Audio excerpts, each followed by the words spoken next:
Let's go. Let's Championship Sunday.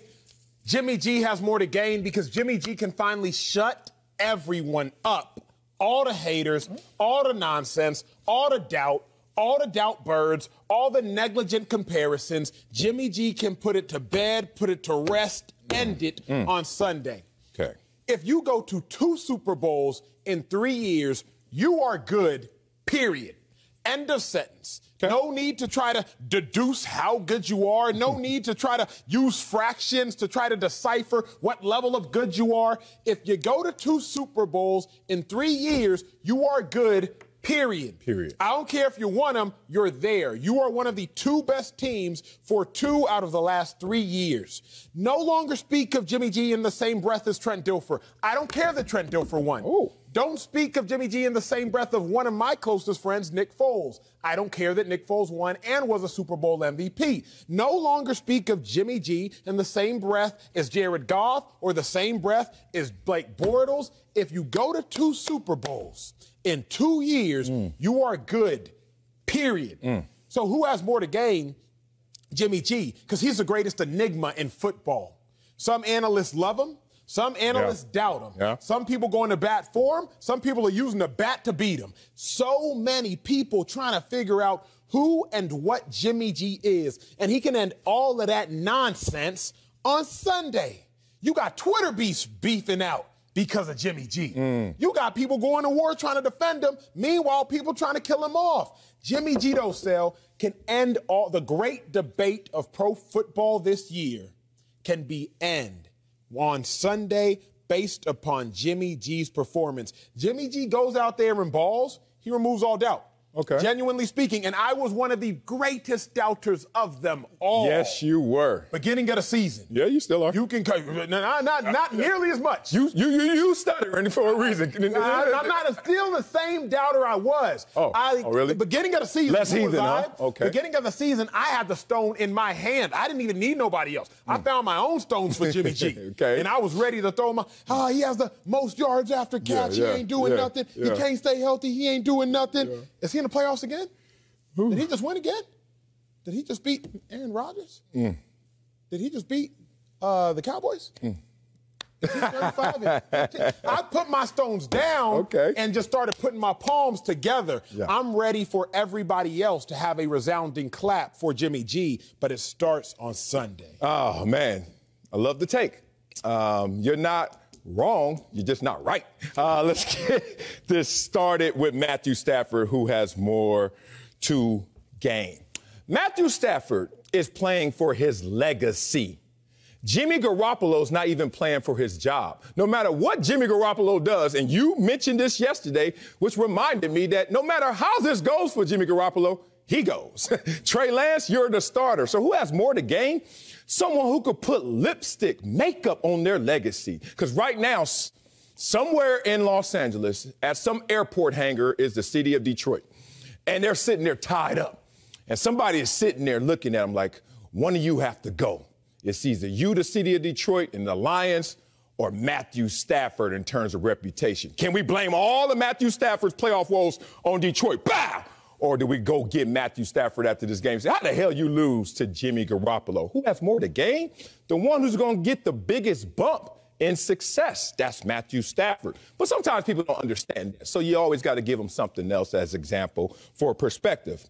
Okay. Well, if you have more to gain, that's easily answered by who has more to lose. Matthew Stafford, you come out here, you get this close to tying Jared Goff and taking the Rams to the Super Bowl, but you fall short. Oh, that's going to hurt. First is Jimmy Garoppolo. If he loses to Matthew Stafford and the L.A. Rams, people are going to say, well, that's the problem. We got Jimmy Garoppolo. Trey Lance, it's your turn now. You just add it all up, whether it's by the positives or even the negatives. It's certainly Matthew Stafford more to gain. I like this take. I like this conversation. I like this topic. I like this block. I love the game on Sunday. Let's keep it going. Let's go.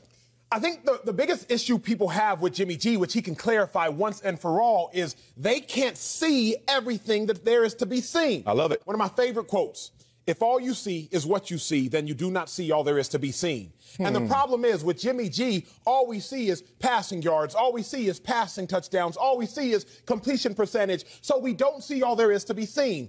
Driving into work today, I'm driving. I see the wind blowing. I don't see the wind blowing. I'm about to say, damn. Going, here's my point. I'm riding with you. Going into work, I see the trees moving. Oh, okay, yeah. I see the flags moving. Yeah. I don't see the wind, but I know the wind is there. Why? Because of what is happening around it. Yeah, right? Simple example. Effect. Sheet of paper. Boom, you just dropped a sheet of paper, it'll fall flat. Here now, you got the fan.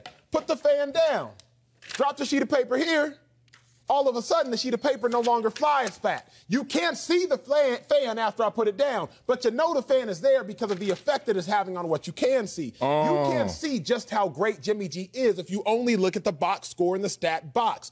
But you know how great Jimmy G is because you see how much Deebo Samuel's balling. You see how much George Kittle's balling. You see how much this team is winning. You see maybe 2 Super Bowls I like. Go, Acho. So it's not what you can see with Jimmy G. It's what you can't see with Jimmy G. But finally, if he wins on Sunday, our faith will now legitimately be our eyes because we'll be like, oh, look at how he's blowing the team forward. I don't have to see his stats. I can see all the greatness around him, which will point me back to how great Jimmy G must be. It's time for him to shut everybody.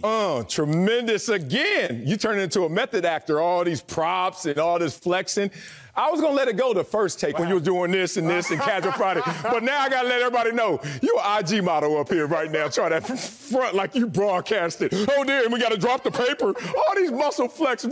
What's next? This? You going to talk about that? Let me get back to my statement. I love you, too. I can't budge. And it's crazy. Last night, I swear I went to bed with the alarm on like I do every single night and all the cameras activated. But somebody must have snuck in my house looking like you by the name of Emmanuel Acho and read my notes. Because all you sound like now about Jimmy G is everything I've been saying about Jimmy G. You just can't add them up. Look beyond the equal sign, not in front of the equal sign. Yes, sir. That said, that doesn't mean he's going to win this conversation or more to gain. Let's talk about it like this. You said if Jimmy Garoppolo wins this game, all of a sudden he's in a new category. He's no longer Blake Bortles and Trent Dilfer, et cetera, right? Acho, you're right. Okay. If he's in a new category, guess what? Everyone's response is going to be, who cares what that category is? You know why? Why? He's not the driving force to why he's in that situation. Kyle Shanahan right now, as Kyle Shanahan should, is trying to prop up Jimmy Garoppolo because he knows what his numbers look like in the postseason. Pretty bad numbers. But you got to prop him up because he's your leader. He's not your driving force, but he can't be your issue. That's the situation at hand. Where Matthew Stafford, he has more to gain because he has more of his hands on the controls. Matthew Stafford knows if I go out there and ball out, like I've been balling out this entire postseason, we got a great chance. If not, we're guaranteed to win this game because there's nowhere in the San Francisco 49ers game plan where they're highlighting Jimmy Garoppolo. Well, Matthew Stafford, he starts and ends what's going to happen to this team. Fair. That's why they brought him in. That's why he has more to gain. That's good. I think my last thought I'll give in story form. So when I switched agents, and I switched television agents, and my new television agent was telling me, he said, Acho, you want to work until you can get FU money. FU money. Speak for yourself edition, forget you money. You want to work until you can get forget you money. Now, not that once you acquire that kind of wealth, you'll ever say FU, but you at least want to have the luxury, the freedom to be able to have FU, forget you money. If Jimmy G wins this game, he won't have FU money, but he will have that Aaron Rodgers FU mentality.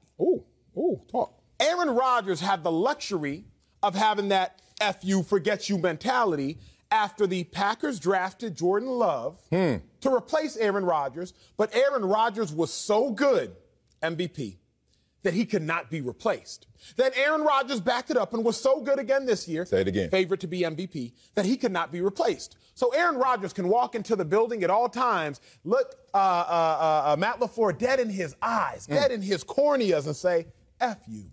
Because he has balled in spite of them trying to undermine his success. I'm listening to this. The San Francisco 49ers traded several first-round picks, in order to get the replacement for Jimmy G, Trey Lance. But Trey Lance has underperformed, obviously, or he would be the starting quarterback. So Jimmy G has not only performed, but he has overperformed while Trey Lance has underperformed. So while the 49ers tried to replace Jimmy G has balled in spite of the actions to undermine his performance. So if Jimmy G takes this team to their second Super Bowl in 3 years, he will now have that FU mentality. Now, will he ever use it? I don't know. But if they go to the Super Bowl, he can walk into Shanahan's office and say FU. And guess who's going to start in the Super Bowl? Jimmy G is. And if he wins in the Super Bowl, he can walk back into Shanahan's office. And do what? And say FU. Oh, okay. And guess who's still likely going to be the starter next season? I still think Jimmy G, if he wins the Super Bowl, because we have never seen a quarterback go to 2 Super Bowls in 3 years and not start the next season. Ever. Facts. Not Kurt Warner, not Bart Starr, not Patrick Mahomes, not Peyton Manning, not Russell Wilson, not Terry Bradshaw, not Troy Aikman, not Tom Brady, not Jim Kelly, not Joe Montana, not Frank Tarkenton, not Bob Greasy. We've never, ever, ever seen a quarterback go to 2 Super Bowls in 3 years and not start the following season. As a result, if Jimmy G balls this game, forget the fans. He can walk into ownership and leadership and say FU, and they can't do nothing about it. He might not have FU money, but he has an FU mentality. He will have that right. And in football, that's even sweeter than FU money. Boy, you saved the best for last. That's my Fridays, big dog. Oh, that's what it is, just chilling, just warm up to it. Okay, big dog. What he playing, that Yo Gotti? He say, hey, Trent. Hey, Debo, give me that box. Yo Gotti on, bump you. He better not walk in there. They're going to kick him out because they're going to kick him out no matter what he does. That's the problem, dog. There's no winning in this situation. You ever been in that predicament? You ever been in that dilemma? 2 bad options. And that's Jimmy G in this situation. He doesn't have a good option in terms of his job security. There's 2 bad ones. Go out there and lose, you're gone. We know you're gone. Go out there and win, well, we kind of drafted somebody to replace you who hasn't underperformed, just hasn't fully performed. Therefore, he's not fully formed yet in our eyes. It's always what someone wishes for that's going to drive them greater than what their reality is. Because what their reality is, they're already acquired. They already know what Jimmy Garoppolo can do for them. But they don't know what Trey Lance could do for them. And that vision of grandeur is going to be something that they are on a quest to do. Jimmy Garoppolo better turn the volume down on that song if he's playing it, in his mentality, in his mindset, if he's thinking that. Because of the 4 quarterbacks remaining, who's the worst? It got quiet. Okay, we talking about Jimmy Garoppolo. Okay, look at these numbers and tell me, is this going to be a FU mentality? 61 completion percentage in the postseason. Hello, Jimmy. No touchdowns. Jimmy, we won a game by a block punt. Oh, stop. Hey, Jimmy, Trey Lance can't do that. Oh, yes, he can. Even not fully formed. 0 touchdowns, 2 interceptions, and a passer rating of 63. Patrick Mahomes' Super Bowl passer rating, I may add. That was the kind of numbers. Point being, this is not good, big dog. There's no win for Jimmy Garoppolo, a guy that I love, who I fully respect, but I just know the circumstances. I got something for you. I got to tell on myself. America, I have to tell on myself. This is tragic. My assistant, love her freaking dearly. Give her name and shout out to Megan. Shout out to my dog. Megan? Yes. Yeah, you met her. You met her when we did the whole movie night joint. And she runs my life, right? Runs my whole life. I don't do anything except breathe without the instruction of Megan. Or wear a suit jacket. Exactly. Problem. Come on, Megan. Megan gets sick this past weekend, right? Come down with the head cold. It ain't COVID. Chill she out. ain't got the 19? She ain't go back in age? She ain't got the 19. Okay. So I'm like, okay, bet. It's all good. I'll just replace you for the next couple days. It's all good. That's what you said? I had no choice. You didn't have to say replace. I had no choice. I need somebody to work a couple days. I had to replace you for a couple days. Acho Enterprises got to keep rolling, big dog. So, hey, I'm going to replace you for a couple days to Scoochie. Problem. Yeah, I got a problem. Surely you're replaceable, right? I mean, you don't do all that much. You respond to a couple emails, you make a couple calls, you do this, you do that. Surely you're replaceable. Bruh, by Tuesday night, my life was unraveling.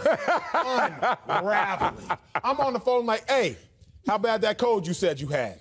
No. I need you back in L.A. Yeah. I don't care. I need you back in L.A. Take some Robitussin, pack some Pepto, take some Tussin, pack some Pepto just in case that head cold start transferring, and I need you back in L.A. Because what I thought was not that important, the work that was being done, it actually was incredibly important, and I didn't realize that until the absence. Yeah.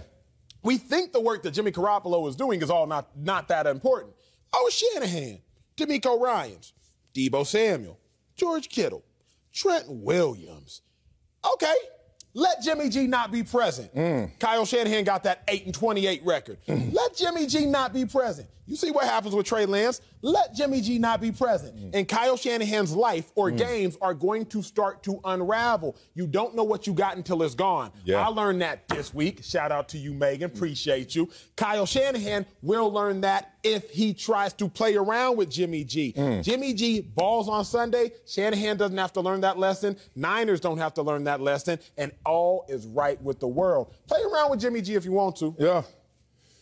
Balls on Sunday, you said? You ended it with that. Jimmy G, just throw a touchdown, dog, in the postseason. That will be a celebration. Confetti will fall, even though it's in the first quarter, wherever he would throw a touchdown. I hate to tell you this, Acho, but you answered it for me, and you made it easy. We all learn. We all learn. Usually we learn the hard way. So you don't know and fully appreciate something until it's gone. That's the point. Jimmy G, no matter what he does, it's not going to be fully appreciated because Jimmy G is going to be gone.